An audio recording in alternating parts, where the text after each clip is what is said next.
when we're struggling, when we're torn about what to do, we dream. And sometimes in thinking about our dreams, we're able to clarify our own thinking. And that may help us to make a good decision. But to say that God is telling us what to do in our dreams, I just don't buy that. We are not prophets. When God spoke to his prophets in the Old Testament, he did it by dreams. Numbers 12. They were a special class of people.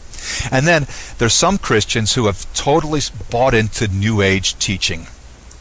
This idea that, the life force, that the energy goes through me and you can feel other people's auras and we channel. And I was teaching in one country last year, and someone asked about The Secret. Rhonda Byrne's idea that we are God, and if we realize that we are all divine, then the universe will go our way and we'll get what we want.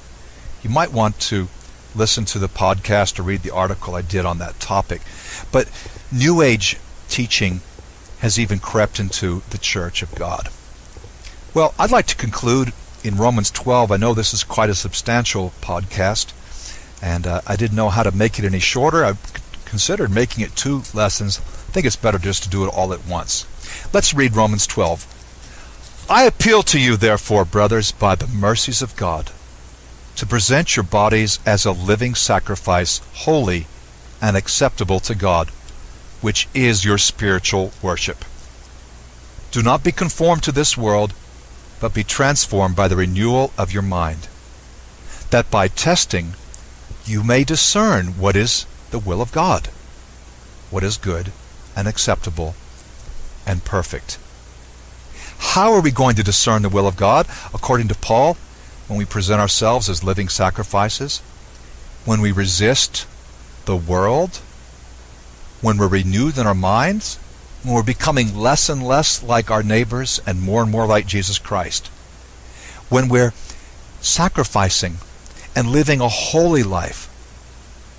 Listen to the podcast on holiness. When we're changing and truly being set apart, then we can know what God's will is, what pleases God. God speaks to us primarily in His Word. Also, through events, people, conscience, nature, experience. And there's no reason He couldn't reveal His will to us by extraordinary means. God could use miracles today. He's God, right? But we must be careful when we're trying to discern the true voice of God. For we are surrounded by many voices.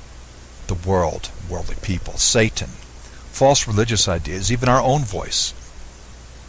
We've got to trust His sovereign will. Obey His moral will. Focus least on the specific will, though we should seek His wisdom there too. Choose spiritually and take responsibility for decisions. I think Romans 12 really puts it best. If we must have a formula for Christian decision-making, here it would be. Step 1, search the Scriptures. Step 2, seek godly counsel. Step 3, pray. Step 4, decide. And step 5, stand by our decision. We're responsible for that. Trust God, and He will act. I hope this has been helpful to you as we've examined decision-making and the will of God. Let's continue to search the Scriptures, to pray, and to pray for God to lead us in paths of righteousness so that we can live the life He's called us to live, a life that's